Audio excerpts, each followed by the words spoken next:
You know what? I don't give a fuck. I put everything I did in my books, literally everything, every crime. My lawyer went ballistic when I published those books. I literally admitted to everything. A radical ideology like anarchism, like Anonymous, is absolutely required to get any kind of change at all. Any kind of substantive and systemic change is only going to come from the radical ideologies. And that requires radical personas. That requires also radical courage. When the FBI came for me, it wasn't even a consideration, okay, to cooperate in any way with them or to even cooperate within the boundaries of the law. These guys diss on me because I ran. You know what? I am literally the smartest one of the bunch because I stayed fighting. I never lost a single minute. They didn't shut me down because of bail conditions. They didn't shut nothing. I literally stepped out of that jail, bought a computer, and went on the fucking run. Okay, and kept fucking fighting. Today on the show, we are joined with author Ian Thornton and the legendary hacktivist, fugitive of the American government, and the leader of Anonymous, the one and only Commander X. We got the very rare opportunity to speak with X through his longtime pal Ian. Ian patched him into the Zoom call from X's secret location in Mexico, where not too long ago he snuck both over the Canadian and American border to get to. As of now, Commander X has been granted protection by the Mexican government, but is still keeping discreet from the rest of North America for his own protection. For that entire chapter of the story, you can check out the brand new documentary titled The Face of Anonymous. But today, we dive deep into the heart and mind of Commander X and also hear the absolute craziest story we've ever recorded on this podcast. This was an epic chat that had to be split into 2 episodes, but without any further ado, I bring to you Ian Thornton and Commander X. Ladies and gentlemen, this is The Face of Anonymous. Feel free to shut me up. I know how to shoot the bullet points. Whatever. I mean, all the usual rules. I enjoy listening to you talk. I'm like, tell me more. But it's all good. Well, that's how Commander X came to be, though. Yeah. I mean, there is a historical moment like the H.P. Gary federal thing where Commander X comes into popular mind and becomes famous. But the whole idea of the Commander X persona from the very beginning was I am very eloquent. I'm a writer. I'm a good speaker. I never was afraid of public speaking. I was in class when all those kids were like at the trying to get to the back of the line because they didn't want to do their public speaking. I was knocking them out of the way. Let me get up there. I'll never shut up. Yeah. Let me get up. I'll give you a quick story, Sean. When I first met him, he was sitting on the steps of the Ukrainian church at Queen and Niagara. And in those days, he would drink a big jug of coffee with 6 sugars in. He'd eat chicken wings from 7-Eleven and a big bottle of Pepsi and a big bag of weed. After I knew him for about 3 weeks, he dropped the chicken wings. But the point of this story is, on all the Pepsi and all the weed and all the sugared coffee, I'm a writer, I'm a novelist. If I could, I have an editing tool. I can go back. I have time on my side. I have a screen. What this guy could do, which was almost preternatural, was that he could talk for 2 hours with all these disparate loops and strands and narratives. And at the end of it, just bring it all back in like a movie and tie it with a bow. And he's smoked a lot at this point and he's barely shut up.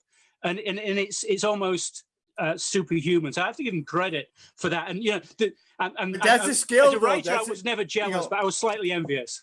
When one of your primary roles in a global movement is propaganda for that movement, that's a skill that's literally priceless. And it's a skill that Barrett Brown, despite his decision, and it didn't begin with me. Trust me, I wasn't the first person that Barrett Brown turned on. It was my dear friend Julian Assange. And Barrett, to understand Barrett Brown, you only need to understand one thing. He will never get over the rage and anger that he's not Julian Assange. That Project PM, which is his little site, his little disclosure site, isn't WikiLeaks. That he that the girls like him Julian better because he's sexy. All of it, every single bit of it. I mean, that is the root crux of all of Barrett Brown's rage. And where me and Barrett Brown were very, very close, despite what both of them said in the movies. We were both. Me and Greg Houch were also very close. In fact, I tried to send Greg to Maine to secure my family's servers so that I could begin communicating with them while I was on the run. That's how close I was willing to vouch for him to my family. Let this guy in your house and fuck with your computers. You know what I mean? I mean, that's how close me and Greg were. And yet Greg plays it off in the movie like he barely knew me. And so does Barrett. None of these things have any truth in them. And Barrett really began to slide off the plate and to lose the entire movement. Basically, the entire movement has moved on and moved away to other fronts, and Barrett has become irrelevant and painted himself into a corner. And he doesn't have the pride to come. He doesn't have the humanity to come forward and say, "Look, I was wrong all along, guys. You all supported me when I went to prison. I was wrong not to be, more grateful for that. Julian supported me on the WikiLeaks channel. I should never have done, dissed him while he was in trouble. I'm sorry, guys. I've done it. The internet is filled with times when I had to come forward. You've seen me gabbing, Sean, since you've been here. God, of course I make mistakes. Of course I'm going to say some stupid. When you talk for 2 hours, like Ian was talking, you're going to say some stupid shit. But at least I'm a man enough and human enough to come forward and say, look, I fucked up, guys. That's just not right. And I take it back, and I'm just a human being trying to do a thing. Yeah, so. for kind of like his vibe in the movie, I felt like there seemed like there was like some extra spite I didn't know about, like his words and deeply stuff like resentful, but part of that is a little bit earned because when he did turn on Julian, I turned on him, and it was vicious. I mean, you want to dig into personal, Barrett, you want to get personal, let's talk about how you're a fucking junkie. Let's talk about how you're still a junkie to this day. Let's talk about how you want to get really dirty. Let's talk about, and this is a papered fact, I swear to God, both me and my attorney, Jay Liederman, have seen the documents. Greg House is a snitch. Greg House got caught when he was much younger than he is now, for doing Whereas, which is pirated software. And he turned on his comrades. And we have seen the report with the document that I have literally, my lawyer had in his hands that we've seen copies of, is the sentencing modification, where he goes in and all the rest is kept secret, right? Because you can't find out that shit. But where we got him is he went in for a sentencing modification, and the specific title that he was requesting the modification under was the snitch title. It was where, okay, I've helped out, I've cooperated, now I'm going back to get my promised cut. And so I for years, everybody makes mistakes. Greg did this when he was very, very young, and he's not a young man anymore. For years I've kept my mouth shut. This is literally the first time ever that I have come out in public to talk about this, but neither one of them had anything to do with Anonymous after the FBI raids, the 40 raids that came out. I can't remember the year or the date now, but I was on the list, and there were 40 raids. It's in my book. And that was way back 10 years ago at the beginning. And at that point, Barrett went to jail, and Greg just fucking went into hiding. He was so fucking scared. He didn't dare to admit to anything anymore. You can't get him to say that he did anything anymore. You know what? I don't give a fuck. I put everything I did in my books, literally everything, every crime. My lawyer went ballistic when I published those books. I literally admitted to everything. And so, that's the difference between, a radical ideology, because that's what this world requires at this point. It's so fucked up on so many levels that a radical ideology like anarchism, like Anonymous, is absolutely required to get any kind of change at all. Any kind of substantive and systemic change is only going to come from the radical ideologies. And that requires radical personas. That requires also radical courage. When the FBI came for me, it wasn't even a consideration, to cooperate in any way with them, or to even cooperate within the boundaries of the law. People, these guys diss on me because I ran. You know what? I am literally the smartest one of the bunch because I stayed fighting. I never Yeah. lost a single minute. They didn't shut me down because of bail conditions. They didn't shut nothing. I literally stepped out of that jail, bought a computer, and went on the fucking run. Okay. Yeah. And kept fucking fighting. One thing that I found absolutely incredible from watching the movie too is like I've over the past decade I've been familiar with Anonymous too, but I didn't know all this stuff. And the Commander X, you were homeless as you were doing this, and you were carrying a computer around and just doing a. But I wasn't the only. First Yeah. of all, let me say a couple of things about that. I wasn't the only one in that state. Number one, and I'm not going to name any names, but there were some big top fucking higher than me names. Yeah. In Anonymous dudes. That if I drop the name right now, everybody be like, "Oh, him? He was homeless?" Yes. Okay. It was the first of all. Anybody who stayed in one place was going to jail, and every hacker knows that. If you live in your home in your mother's basement and you hack, they're coming for you eventually. I mean, that's just it. You got to move. Okay, you got to keep moving. And you know what, fella? Can I? I'm going to ask you to tell a story now that fits in with this that wasn't covered in the documentary. I'm not even. Anyway, sure I just want to finish real quick my thought with Sean, and then I will. Yeah. Sean, but I just want to point out that if I were to tell you the names besides myself of the dudes that I knew spent a good part of that time running, okay, quote unquote homeless or running, however you want to look at it, you would realize that the most effective anons in the entire movement of the history of the movement were the ones who put it all in a backpack and just started running hotspot to hotspot, city to city. I was not the only one. I was just the only one who came forward and said, this is how I did it. You know, I wrote the books and said, this is how I did it. Yeah. And I shared along the way on Twitter even. I mean, I shared it in real time, the lifestyle. So, but I mean, the most effective people were the people who went underground, went on the run, and really fought this like the war. And I will use that word that it is. Yeah, it's a war. It is. Yeah, exactly. And like just like all the stuff you were shedding light on as well. And even like I found it so polarizing with the media too. It's like if I was watching a report on Anonymous on television, it seemed like you guys were the bad guys. But then you do a little research on the internet and you're like, yo, these guys are just like fighting for good, you know? And it's you mentioned yourself, you felt like Batman. And around that time, like the Dark Knight came out, and it was just like, yeah, in the movie, like people like either viewed him as the villain or the hero, and you know, and it's fucking crazy. And yeah, Ian, I know you had a point to make too.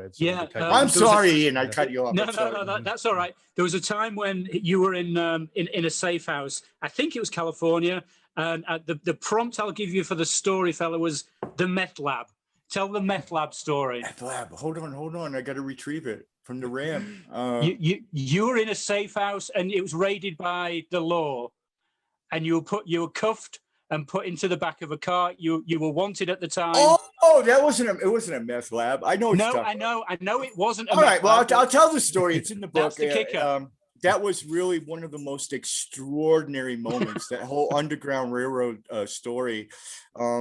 Really, just to give a little background to Sean, because he probably hasn't read my books, which you surely can if you want. I'll send you free copies. Oh, awesome! E-books. No, I want to buy them too and support. Yeah, only $2. I mean, so right like, on. Yeah, but if you're that broke, I mean, I can definitely. I am a podcaster, but I can afford $2. They're $2 each. So. Yeah. Okay. Four if you want them both. But so just to give a little background, it's just an extraordinary story, even no matter how many layers deep you go. But I'll start with right after the 40 busts, when Barrett Brown and Greg Houch were busy digging their underground bunkers to go hide out in, and I was trying to figure out how I could best burn the world to the ground. They did these raids, and what we did, we got organized and we went behind scenes and we said, look, this is serious. They're coming for us. They're coming for all of us. And this is going to be a program that's going to go on for decades, maybe. We have to this is it. They're actually going to do this. They're going to take us on. So how do we deal with that? And so over the course of about a week, several meetings, a number of them in which Barrett Brown was actually in them. In fact, Barrett Brown did play a role, and I put it in my book. He found a great number of free attorneys, including my, he didn't find mine. I found my own, but he found us several attorneys that were willing to represent Anons pro grata. That was his little project within our greater project, which is called Operation Vendetta. It actually had a name, Operation V. It was time to take off the gloves. And in and amongst a lot of various strategies, I won't get into them, attack strategies and other things that have since played out, was the idea of an underground railroad. What if people don't want to stand for these charges? What if this is just this is bullshit? Why should I be shut down as an activist for even one fucking moment for a crime that should have warranted a night in jail and a $500 fine? You know what I mean? I mean, it's protest. That's life, right? Why should I be shut down for even a minute? And other people might feel the same. So how do we get Anons who don't want to, who are willing to become dissidents, who are willing to keep fighting, but realize they have to leave the country to do so? How do we get them out? And oh God, we made so many mistakes, dude. I mean, we went completely the wrong direction. First of all, instead of building a railroad north to Canada, we should have built it all along here to Mexico. This was all huge mistakes on my part. And I admit to those. I admit to those tactical errors. It was a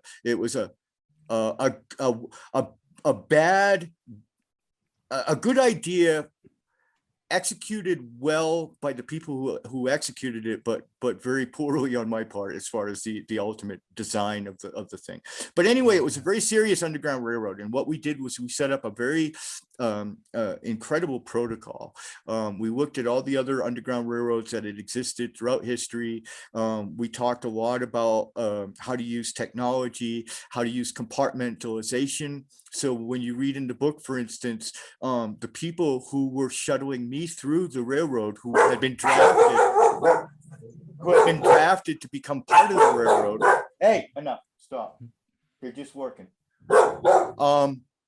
Those people were not allowed to even know who they were transporting. And each person would only have one small part to play. Like you might get 3 nights in the basement, and then your job was to get that person to the bus station, so to speak, and that was it. And you were only going to be activated when you were activated. You would be told the package is on the way, and that was the person. And you were never supposed to even ask about the package. You weren't supposed to know their name or anything.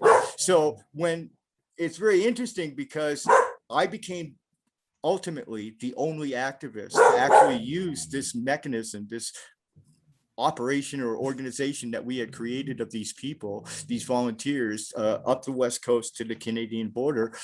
These volunteers were only activated once, and it was for me. So it was wonderful to see the look on their face when they go to pick up the package, right? And the package is, it's me. That's amazing. And then it took a lot of compartmentalization on my part. I was the boss at that point, and I was certainly the boss of that part of Anonymous, the Underground Railroad. I had made it, I had designed it, and so it was tough not to pull rank, because one of the rules was the package has no rights. You do exactly what you're told, and you do it instantly. That was the protocol for the package. You have absolute faith and trust in the people who are taking care of you, and you are nothing. You do exactly what you are fucking told, and you zip your fucking lip, and that's it. And you follow orders. And so being this humble, meek little package and being Commander X at the same time was a very, very interesting thing. One of the safe houses that Ian is bringing up, that the story that he wants me to tell, that was on the list. These folks had signed up to become part of the railroad. They had been vetted and everything. And they had a very interesting splinter movement of Occupy. Occupy was raging, by the way, at the time. Occupy Oakland was huge. They were doing a very interesting and very radical and extreme and courageous and dangerous thing that they were doing. And they were doing it in Richmond. It's just across the bay from Oakland. It's called Richmond. And what this cat was doing, and his crew, they were mostly young college students, is they would slink around at night all in black and fucking God, they did it up, dude. They had tool belts and fucking black paint on their faces and everything, right? And they would go out at night and slink around Richmond, discovering homes and properties that could be habitable that were foreclosed. They would literally break into these properties, scout them out, go inside, outside. They would take massive amounts of video surveillance. They even had architect students who would go in there as part of the team and make notes and everything. And then they would come back out, and at the end of the week, they would have a collection of these various properties that they had scouted during the week, and they would pick their next target. And what they would do is they would take a foreclosed property, and they would grab some people. They would always first try to get homeless people, and then they would fill the crew as needed with other people, volunteers such as college students who wanted to try this out, people who were journalists who wanted to embed and wanted to do a podcast from inside one of these houses. And they would train them. They had a regimented, they had notebooks, they had ring-bound notebooks, literally, with a training regimen that they put these mostly, again, homeless people through for the occupation, okay? And legal, part of it was legal. There's a legal twist that I'll mention in a minute here, where they had to be legally briefed of how they would hold off the cops legally or try. And of course, cops never obey the law. That's part of the problem. And then they would go all in one big sting operation. They would go and occupy this fucking home and install these people and support them. They would have everything they needed. The gas would be turned on, the lights would be turned on. They would start getting mail deliveries. And this was all important because this was part of the legal argument. Because what happens then when you start getting fuel deliveries and paying electricity bills, even if you don't own that place, even if you occupied it illegally, you still cannot be evicted immediately. You have to go through eviction court.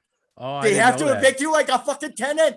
So you got time, even if they're trying to get you out. Yeah, all right. Yes, all right. of course the cops never obeyed this, which is starting to come now. I'm creeping up now on Ian's story, because the cops, of course, never obeyed this rule. You know what I mean? I mean, they were supposed to do it legally. They were just illegally raiding these places anyway, except for a handful where the neighbors supported, and they had a tough time. They couldn't get in and get them. And that was the King B, the home safe house, the first one in the project, kind of what do you call it? The model. It was the model of the project, right? Was the first home. Yeah. So it was beautiful. It was in a lush neighborhood. The neighbors all loved him. They all knew what was going on, and they thought it was a fucking gas, right? And it was a really nice neighborhood and a really gorgeous home. And that was their model. And that's also where they based the operation out of. That's where they planned their nefarious occupations of many. The Richmond was just, at the time, half the homes in Richmond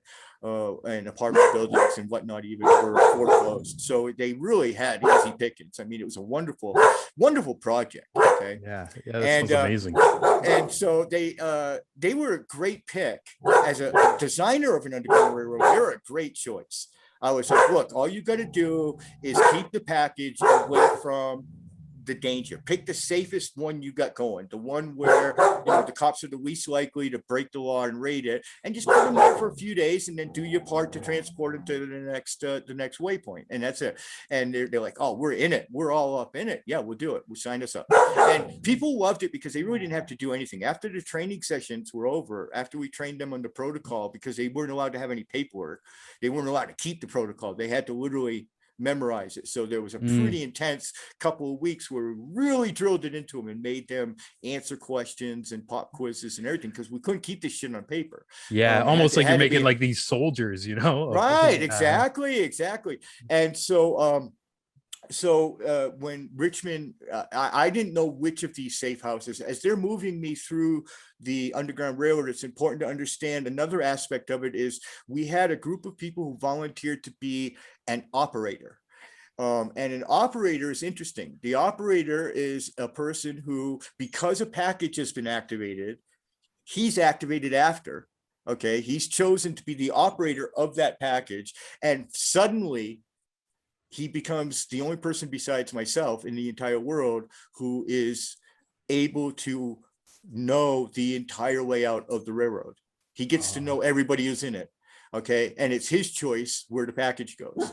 He picks based on circumstance, based on changing circumstances on the ground, law enforcement. And there were a lot of them. They tried to barricade Oakland. They tried to keep me from getting out of Oakland. They literally brought in 200 agents overnight and brought them into the park to try to keep me and barricade. Hey, bye-bye. Thank you. It's my construction guys leaving. Okay. Yeah. That's a really good thing. The dogs will stop barking at them. Yeah. So the operator, I kind of I knew where I was going. I knew one safe house for sure. And that was always the exit, what we call the exit node, the last house at the very border of Canada. And I knew what that one was going to be. There was no other choice for that. So I knew what that was. I had a good idea of how I would get there. So I kind of knew where things would be activated. But again, things were changing on the ground so quickly, and they were really trying to get me. And they knew there was a leak somewhere because they knew I was trying to escape the country, and they were trying to stop me from doing it. So they, long story short, try to shorten it. They go ahead and activate my operator. God bless him. He had the patience of a saint. I disappeared in Seattle on him for like 2 weeks. I was so miserable. Oh, he was, God bless him. He just had the patience of a saint. You know what I mean? And, so one of them was this group with these string of these foreclosed homes that they had occupied. And the home that they chose was their capital, their model house, which they considered to be the safest. And so when I get there, these guys treated me just fantastically. It was incredible. I had my own room. They're like, "We got a room for you. We figured you'd be more comfortable." He goes, and they altered the protocol a little bit. I was going to be there for, the plan was to keep me there for 6 to 8 weeks. That's a long stop at a safe house. So he went ahead and on his own initiative broke the protocol and let the occupants of the house know exactly who I was and what sort of danger they faced. That's only fair, but also, hey, I mean, I don't want to be fucking Gordon. No, I was Brandon at the time. Brandon was my alias. I don't want to be Brandon for like fucking 6 weeks. So Brandon, nobody that they just have. They have to feed me. They have to feed me they have to feed me and take care of me for no fucking reason. Hey, this is Brandon. He's a nobody. Come on. He did the right thing. So they treated me like Commander X. They treated me very special. They had the most amazing setup there. It was so organic, holistic, and cool. They had a little garden in the back. They had a pet chicken that would just run around the house laying eggs on the most inappropriate spots, like your pillow. You know what I mean? So a lot of these eggs never got eaten because of the way they get discovered, right? Because just wake up, one hatches under you. Right. You sit down on the couch and it's like crunch, and it's like, oh no. So we had to learn to get good at chasing the chicken around. But this chicken was literally had to run of the house. It's like literally as I set my computer up on my desk in my new room, okay, this chicken runs in and jumps up on my desk and is just like looking at me like, and I'm like, what? How does a guy from fucking Cambridge, Massachusetts end up here? Like, what, it was so fucking surreal. It was literally so surreal. And I helped him out during that 8 weeks. I provided some technical assistance. We set the house up with an encrypted hotspot so people could have safe Wi-Fi and, just little shit like that. And I didn't want a whole bedroom to myself. So I actually turned my bedroom into a massive command center for the Anons that were working directly out of Occupy Oakland. So it was a great side project. We had a city of Oakland map on the wall, and the Anons would all bus over the bay and to have their big meetings, and they would have big meetings and plan all sorts. And of course, I can't be a part of any of this. I just get to sit there, drink coffee, and maybe make a suggestion or two. I'm not going to be able to go on the mission, you know what I mean? But they would plan these big things, and I would help them with these big hacks and other stuff that they were involved in. And the room was set up. It had you got to picture it because it's important to the story that Ian wants me to tell. I haven't forgotten Ian, by the way, but I'm doing my talent. But it had all over the walls, like we had a U.S. map, we had a world map.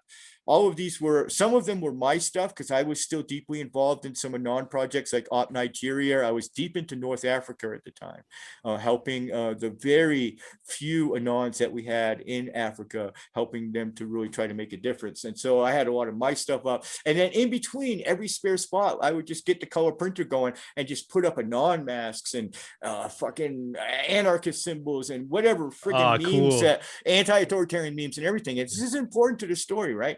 And we had counters and computers and, you know, printers and stuff like that. So we had it all. People had donated all kind of stuff to me to help build this little command center. And I just slept on a little cot in the corner. People would just walk right in. I told people, just come in and work, dude. I mean, it's a war. You know what I mean? I'll fucking figure out a way to sleep. You know what I mean? Yeah. And so that was how I think that earned a little bit of respect to me in the house and everything. And so, you know, wife, that was the weirdest stop of that whole drama of the whole railroad, because it was so long. First of all, we were trying to wait for the snow to melt on the border.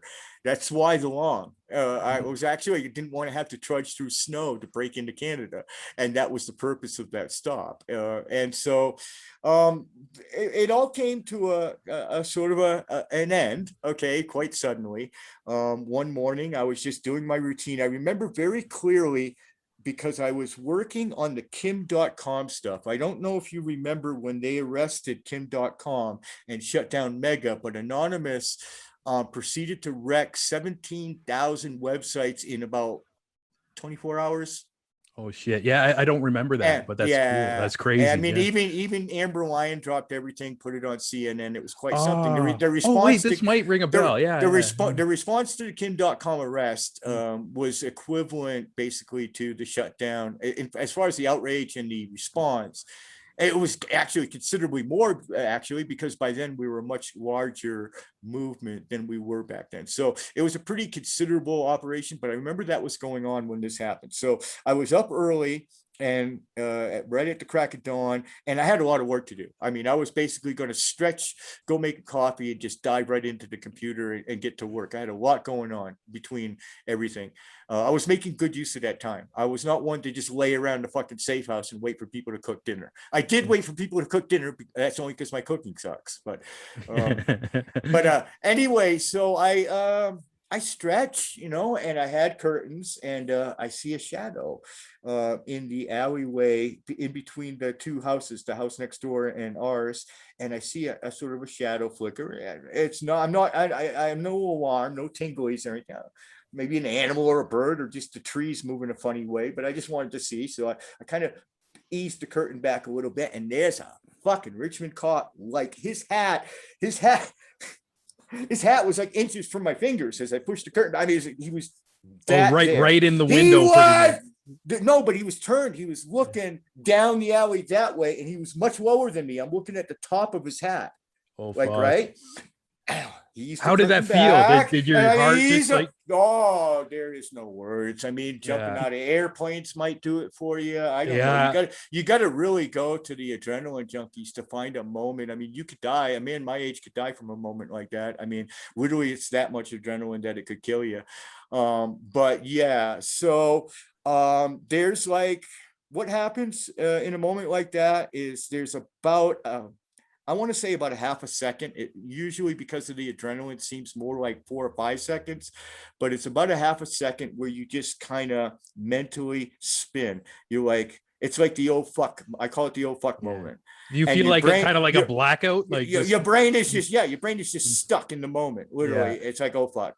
And then the warrior and the activist kicks in. I immediately calmly began searching my room for a way out. I found a way into the attic through my room that I didn't know existed, all within like maybe 3 seconds. Right? Holy shit! I then had the presence of mind in the next 4 or 5 seconds to move to my computer. Luckily, all the other ones were turned off that were in the room. I moved to my computer, and I remembered a friend of mine. This is sort of a completely separate side, amazing side story. But there was a friend of mine who had a possible solution hacking wise, to if they caught me in the railroad, like if the pigs caught me, if the street cops though, it wouldn't work with FBI. But he had a possible way that he said, and he had talked to me about it and gone over some of the mechanics of it, of how he could get me out, so to speak, should I be hung up on American uniformed officers on the way out of the country.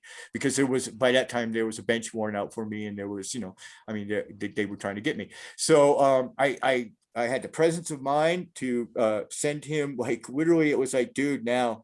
I mean, I literally couldn't think of anything else to say. I was like, dude, now, do it now. Because he had told me it would only last for a few hours, what he was going to do. So it was a short window. I mean, he had to know exactly when to use it. And so I had the presence of mind to remember that. And then I also had the presence of mind to turn my computer off, which, if you're a decent enough hacker, means that everything is instantly encrypted. If you can get the computer to a power off state, that's the goal, is to have a setup where once you power off, your computer is so useless. It's like a kill switch in a way. It's just like, it's not a kill switch. It's just a matter of all of the encryption kicks in. I mean, you can't be encrypted when you're running an operating system. It's got to be unencrypted, right? You're running it, you're using it, right? So it won't work. But so the whole idea is to set up, this is not really rocket science. I mean, there are some very simple manuals people can get to fully encrypt your hard drive and stuff like that. And once you do that, then you first of all have to ditch sleep mode. Sleep mode's how they got so many hackers in the old days who tried this trick. Sleep mode won't work. You have to power down, and then once you power down, the RAM empties and the hard drives encrypt, and then it's a brick until somebody with the right proper password can come along and open it back up again. Oh, wow. So that it's actually really basic. What I'm describing is not like some super secret like Black Ops thing. There are instructionals that anybody, and I encourage journalists especially, to have a setup like that, where it's just a simple matter of turning it off. And you don't know how the lengths that they'll go to. Just a quick side story. In Santa Cruz, they actually snuck up behind me to reach over my shoulder in a coffee house to grab my computer from me, just so I couldn't do that. And they brought it back to the police station. They wouldn't even close the lid. They didn't dare to. Holy shit. Yeah. Wow. Yeah. So they knew the way you would, and like, they get around got the fucking computer too. I'm here to tell you, lesson learned to all you activists out there: keep your fucking back to the wall. Never. That's not an old warrior saying. If I'd have been in the seat my friend was sitting in, I'd have seen him coming. Yeah. And off switch is not that hard to hit. You just hit it and hold it for 2 seconds, man. That's all I needed. Okay. So after that, that was a different kind of thing. So anyway, sheer panic. Check the room, the computers are turned off, and that's me. I'm going to jail. So now what's up? And then I just stood there in my room. Luckily, the door had been kind of pushed closed. I didn't like a closed door thing. Like I said, my room was kind of an operation center, but it was pushed too. So I could stand there and I'm just listening to what's going on. And there was only one other person. No, two other people in the home at the time, a young college girl, obviously I'm not going to name names, and a young college man, actually, who was Indian. He was from India. He was Hindu, I guess. I don't know what the nationality is, but Indian. And very skinny, tiny guy. He was cute. He was cool. He was the funniest one because he tried. I'm going to give him credit. He tried, man.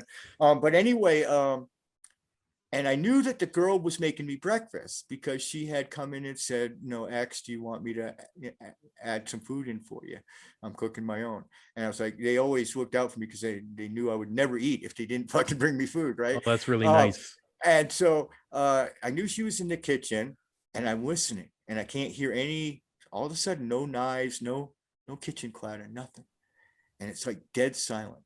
And then all of a sudden there is this horrendous crash of like china and glass breaking on the floor of the living room, which was the room immediately outside my bedroom.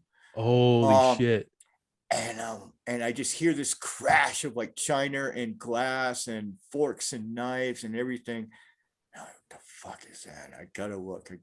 And so I just gently eased the door open about 2 inches, and immediately that girl was right there. And she turned to me very, very slowly and said, "There is a man on the front porch pointing a gun at me through the living room window. Oh my God. What would you suggest I do?" And she said it like just as calmly like that. She's like, "What do you think I should do, Alex?" And I was like, very slowly, raise your hands and ask them what they want. This is like a movie moment. Right, Like, it's right. fucking, it's And, ridiculous. right. And I'm whispering this to her through the door. And so she raises her hands and she starts yelling at him, "What do you want?" And he's like, fucking, this dude is going ballistic. He has gone full fucking hormonal rage. And he's like screaming at this girl, "Open the fucking door." Oh, like literally like she's Bin Laden. Okay. Holy shit. And I don't know this, but I could see him because I got the girl's word that he's pointing the gun at her, and he's like pointing the gun at her through the fucking living room, the plate glass window. And he's like, and she's right there. She's meters away from him, two meters away from him. And he's like screaming. All of a sudden I can hear him screaming. I mean, it was like animalistic. It was animalistic, this guy. And he was just screaming, "Open the fucking door or I'll shoot. Open the door or I'll shoot." And fucking, and the thing is, they had to get her to open the door. It turns out in retrospect that after we did the debrief on this incident, that they didn't have the right to knock down the door, and they knew it. Yeah, we so we could have fucking, right? Yeah. She could have fucking stayed there forever, man. But but it was just horrendous. And then more cops are coming up the street. I can hear cruisers rolling in, backups on the way. We're already fucking surrounded, right? We got the Indian dude who I completely forgot about, by the way, is nowhere to be seen. I have no idea what happened to him, right? He's probably blocks away. We're gonna find out. I'll tell you in a second. He tried. I gotta give him credit. I don't know if I'd have been as bold. I might have physically been able to accomplish what he did because he was small and I'm small, skinny, but anyway, so at that point, I don't know, I made a decision. The girl was kind of just looking to me for direction. She was terrified. I mean, she was literally, I mean, if she had pants to pee in, she'd have been peeing in them. I mean, it was just fucking a terrifying moment. At that point, I guess, yeah, if I'd have been not thinking like Commander X and thinking like a house, I didn't even know if they had a name for the group, a house occupier or whatever. If I'd have been thinking like one of them, yeah, and then, yeah, we'd have probably held them off. We'd have probably told them to go fuck yourself and just hung a curtain up on the window. You know what I mean? Yeah, like, who the fuck are you? So we don't have to look at the gun, you know? Yeah. But I wasn't. I was thinking like Commander X, and I was also scared for those kids. I really genuinely thought they might try to shoot this girl through the window. So I made the call, and I was like, "You got to go open the door. Just go very, very slowly, hon, and open the door and keep your hands in sight." And so she stepped around the mess, which was my breakfast tray, by the way, that crash was my dinner that I never got. Okay. Which I could have probably used because I'm on my way to jail. There's no doubt that this story ends with me going to jail. Right. And so the girl goes and opens the door, and this guy comes flying through. And I swear to God, the gun hit her. And he put the gun right touching her fucking forehead, came in, get back, get on the ground. It's a fucking girl who is literally naked in a sundress. She doesn't even have fucking underwear on, dude. Oh man. She just got up out of bed and she's in this like fucking nightie, barefooted. Yeah. Okay. And this guy is literally treating her like he's at fucking war, like he's in Iraq or something. Like you mentioned, right? You said Bin Laden, like just like honest that much aggression. Fucking God. Yeah. And that's where I lost it. And I was like, fuck it. And I slid the door open and I walked into the room and I was like, dude, put that fucking gun away. Yeah. And he swung the gun on me and he's like, how many motherfuckers are in this house? Oh my God, how many of you are there? And I'm like, dude, it's just me and her, and this is our house. What are you doing in our home, man? What's your fucking business here? Put the fucking gun away, dude. What are you gonna do? Shoot us? Are you for real? And I was, at that point, I was mad. I was like, and I was just trying to take the heat off her too, because at that point, this guy's taking me to the ground. I mean, he's got the gun fully on in my face, like literally 3 inches from my face. Oh my And God. he is spitting on me, dude. He is so fucking angry that spit is flying out of this pig's face all over me. I'm not even joking. I'm not even exaggerating. Were you thinking he's going to shoot me right here and this is the end? I didn't give a fuck. At that point, I was so fucking angry at the treatment. I mean, to see you want to do that shit, do it to an old man. Put that gun in my face. Go to fuck ahead. You know what I'll do? I have lived such a horrible life, dude. I have lived, and I live now with such pain and such agony. I'll do the same thing I've done to every other person to put that gun in my face. Dude, fucking do me a favor and pull the trigger. Fucking please. Pull the fucking trigger. Dude, I've been suicidal for fucking years trying to kill myself. Okay? Do it. Do it, dude. Pull the fucking trigger. That's the space I was in. That's where I go when that happens, man. Please do me a fucking favor. So I was in no mood to hear from this fucking cop, and they did not take me to the ground. He put his fucking gun away. Okay. And I still got arrested. And so one of the many accoutrements of this wonderful organic house that we had going, with, including the garden and the chicken and the whole bit, was, like everybody, we like to drink a little beer, right? Who doesn't like to drink beer? Well, beer costs. I love my beer. Fuck yeah. And beer costs money, and everything we were trying to make money would go into the movement to buy equipment for the houses, not for our beer. So we decided that the right thing to do was to brew our own beer.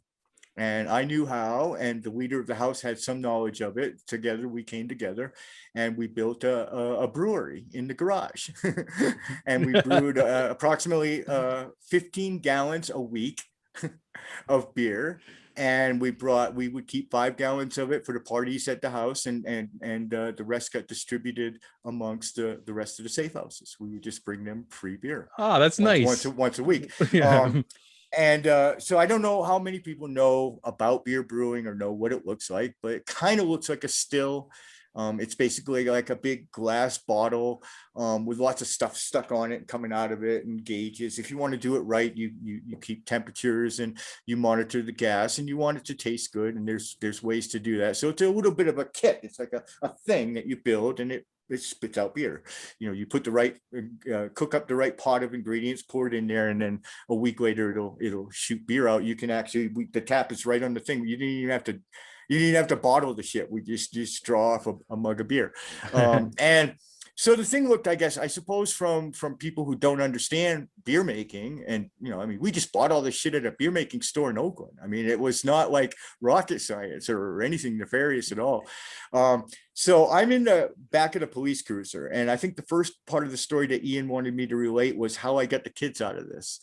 I guess they tie together. That's right. Okay. So I'm in the backseat of the cruiser anyway. And all of a sudden I'm looking up and down the street, dude, by the way. And the Indian dude, he was in the chicken coop. In the roof. You know what's crazy? I forgot about the chicken, and now the chicken comes back. that little kid who was no bigger than a 12-year-old. He was, a college student, but Indian people can be very small, very diminutive people, right? And this dude didn't just crawl in the chicken coop. He had pushed himself up into the roof so that when the cop looked in the chicken coop, amazing. Yeah. It was hours until they found him. He was literally, and he stayed in there throughout the whole drama for hours. In fact, I think if he'd have just stayed maybe another 30 minutes, he might have made it, but I think he coughed or sneezed or farted or something. He just couldn't, all that chicken shit was getting to him, or chicken pecked his balls or something, and he gave himself away. But they dragged him out of the chicken coop, and I had to laugh because I forgot about him. I wasn't even worried about him anymore, man. If you'd asked me, I probably would have said he got away. He probably jumped the fence or back fence or something and got out. Yeah, I don't know, what happened to him. So I'm sitting in the back seat of the cruiser, and there's the one thing that first of all, obviously I'm going through my own Commander X thing. It's done. The most dramatic run in the history of law enforcement fugitives is over. You know what I mean? I'm caught. And that's how it ends for me. You know what I mean? This was long before there was any books or any movies, and there wasn't going to be any. This was it. It was, in fact, the story was going to come to a rather uninspiring end. Oh, I'm wow. I'm in cuffs. I'm in the back of the cruiser. Yeah. So What year was this? Oh, God help me, Ian. 11, 2011? 12. When was I 2011? running So for yeah, Canada? like a decade ago. Yeah. So, so I'm going through my own stuff, but I'm also still me. I'm going to be me in prison. I'm going to be me when the FBI comes to pick me up at the Richmond police station. I'm still going to be me. And I got to get them kids out of Dodge because they got them lined up against the wall. But by then they had Chicken Coop Dude. They had the girl, and they got them standing there with their hands on the fucking garage door for hours. Right. And then finally let them sit down, but they got them in cuffs. And then they got two more of the kids who were dumb enough to come home. Like, they just came walking in like, hey, what's up, Hey, man? what's happening? What's all this glass doing here? What are you doing here? We live here. You live here. Okay, well, you're under arrest. You know what I mean? Yeah. That's the charge, dude, living here. You signed up, right? So they got 4 of them total. By then it's dark. It's I mean, we're talking morning, right? The sun is going down, guys.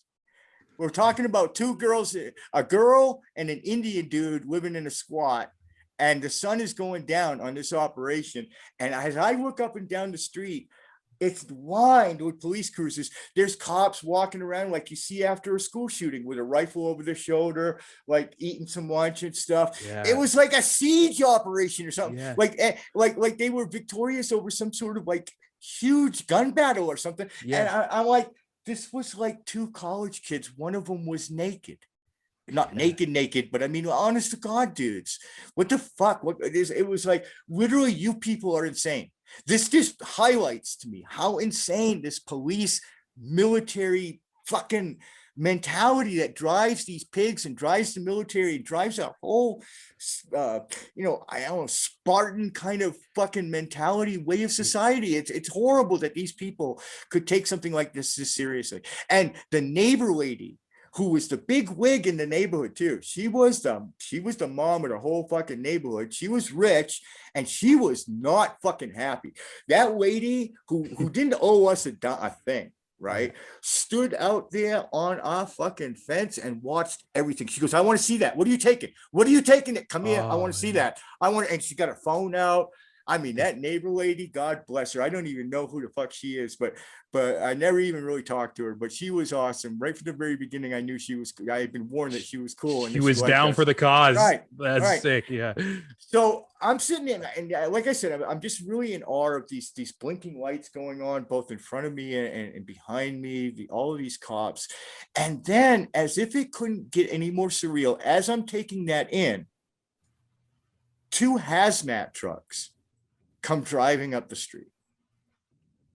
And these dudes get out in full goddamn, like there's fucking coronavirus pouring out of the faucet kind of fucking gear, right? Yeah, interesting. Like, and go in the house. And I'm like, and then 2 big fire trucks right behind them, because hazmat never goes anywhere. So now the street looks ridiculous, dude. Yeah. I mean, I don't even know if you can picture what I'm envisioning here in my head, but it's literally like people can't even drive home to get to their houses, because this street is now literally packed with 2 fire trucks, 2 hazmat trucks, and I'm going to just be conservative and say 8 police cars. Okay, it's like when Grand Theft Auto, when you max out the stars, the military comes and now the hazmat is going in there, right? And I'm like, these people are just I'm just blown, I don't know, the whole thing, my own emotions, the Commander X stuff, it's all just, I mean, I'm surprised I just didn't have a stroke right there in the spot. It's just so ridiculous. So I'm waiting, just wondering. This is obviously going to take a while. I mean, I'm uncomfortable. You start thinking about things like, God, these cuffs hurt. And why don't the cops ever put padding on the seats anymore? They give you those hard plastic seats now in the back. In my day in the 70s, man, cop cars had padded back seats, man. You get to sit on a cushion. What the fuck? And so I'm just starting to think about, just practical shit, really. I mean, it's like, I'm not even, my mind isn't even on anything. I'm still looking for any way to get the kids free. They're still like lined up along the garage, and a cop and one of the hazmat guys he took off his helmet and stuff, and then there was a fireman, a young fireman, but he was well ranked though. He seemed to have like some I don't know. He had his uniform on. He seemed to have a lot of gold on him, but he looked really young to me. But I'm having that problem lately. Everybody seems to look like they're 12. But and the three of them come up like a committee to the car, and the guy rolls down the window, and the cop looks in. He goes, look. He goes, we got you. It's all over and everything, and and I'm not trying to, honest to God, dude, not trying to trick you. He goes, I want to make a deal with you right now. I don't know what sort of deal you got in mind, dude. Yeah, interesting. I mean, what sort of deal you got in mind? And he's like, well, we've got a problem here. And I was like, I noticed that. I mean, what exactly is your issue, dude? and that's when the hazmat guy takes over. He goes, we need to know what that thing is in the garage. And I swear to God, I've never laughed so hard in my life. And I swear to God, I think they almost took me to the loony bin. I think I couldn't stop laughing. And I can't help myself. So I got snot pouring out. I'm handcuffed behind, right? And I can't even wipe the snot and the tears literally that are coming out of my eyes because I'm laughing so hard. And that they brought out the hazmat team for our beer making machine. They were probably thought you guys are like building a nuke or a meth lab. Like, oh my God, dude. So at first, once the humor starts to subside, and I'm letting them know, I'm like waving my hand. I'm gonna talk to you. Hold on, dude. I gotta get composed. Okay. So I compose myself, and then instantly the wonderful part of me that I value so much, I think the movement does, the general kicked in, the Commander X kicked in. Okay, you need something from me, right? And what do I need? So I ran down the checklist real quick. They ain't letting me out of this cop car. That I know. I don't even need to ask. I'm not getting out. Okay. Better conditions in jail. No, I'm not. I'm not gonna be there that long. The FBI is gonna come for me the next morning. You know what I mean? Mm-hmm. So you run through in a microsecond all the list of things. What can I get out of this? And then God help me, thank God, because my mind was really tired. I was very tired at this point. You got to understand, very worn out. I looked over my shoulder at the kids at the garage. Thank God. I was like, oh, you want to know what's in the garage? Well, I got something I want. I want you. Your sergeant, your white hat over there, personally, him. I want him to go over there. And by then the media were here. And I said, and I want you right in front of them cameras. I want you to stand each one of those kids up. I want you to uncuff them. I want you to tell each one of them that you are dropping all charges and they are free to go. Otherwise, nice. I'm not saying a fucking word about what that thing is in the garage. I'd rather go to prison. Take me, and this one by then. That's fucking awesome. The young lieutenant kid actually started threatening me with Gitmo. He goes, "Well, if it's terrorism, we'll send you to Gitmo." And I'm like, "Well, I do whatever. That's the deal. Go talk to your boss. That's all. That's it." Smart, man. That's man. I love where this is going. God, thank that I remembered the kids, because my mind was really full at that point, and it's just sometimes I do things and I'm being made to make a very impulsive decision. You know what I mean? It's tough and that's where I've always been kind of good in the crunch to make the right. I seem to it seems to me when it's almost just like that by luck. I just happen to look over my shoulder and remember the kids were over there. Right. Mm-hmm. I was almost like stretching. I wasn't even like, I don't even know. And I was like, oh, them, we got to get them out.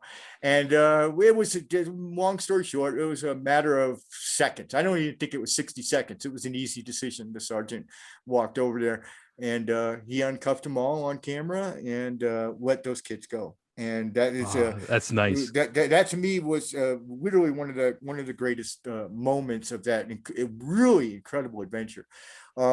So then, of course, they come back over, and I get the really fun task. And he's like, "Okay, we let him go." I can't wait to hear the reaction of when you say, "Dude, the fire guy, the hazmat guy, not that was it?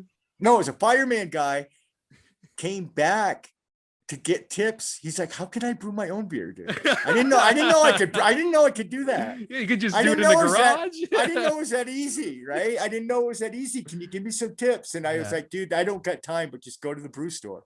It's in Oakland. Look it up, brewstore.com. And he's like, are you kidding me? You bought all that stuff at a store in Oakland? I was like, it's that easy, dude. Yeah. Wine too, and spirits. It's all legal. Even it seems like there's like a pattern like throughout the movie too, where it comes to you talking about the different hacking tools and stuff. It's like, yeah, you can just Google it or find it. It's like all like there, and like everything, even like everything. Like, you're like kind of like the king of DIY of like the things that people don't see. Of course. And the thing to understand about me too, that's very different about my character and why I don't get along with some hardcore hackers is because that's secondary. That's 100% secondary to me. It's only a tool to fuck with authority. That's all it is. Or shock and awe, or propaganda, or liberation of information that will bring somebody down. That's all it is. It's only a tool. I have absolutely no curiosity or desire to crawl networks like Kevin Mitnick did because I find a thrill in it. I just don't. I like video games. If I want to do that, if I want to just mindlessly hack, I'll play games, or I'll build a game or something like that. I just don't, I've never been that kind of hacker, and those hackers are very passionate, and I'm not putting them down. Mind you, I have many, many dear friends who are, I guess I would call them true hackers with the capital T. That's not me. It's never been me. And people have mistook that, and I've never claimed that was me. I will perfect, you can take maybe one thing, and I don't have an example at the top of my head, but one particular kind of hack, and I'm a god at it. And then you take the very next skill next door to that, and I don't know anything about it. And because I only needed to do that one thing. I became perfect. I became incredible at that one thing because it's what I needed to do to mess with a dictator, to mess with the Vatican, to mess with whoever I was messing with at the time. To me, it's hacktivism, and that's what creates a hacktivist. That's where that word comes from. It is the mash. It is using the tools of hacking, the ideas behind hacking, but to affect political change. So that was part 1 of 2 episodes with Commander X. Hope to see you guys next week.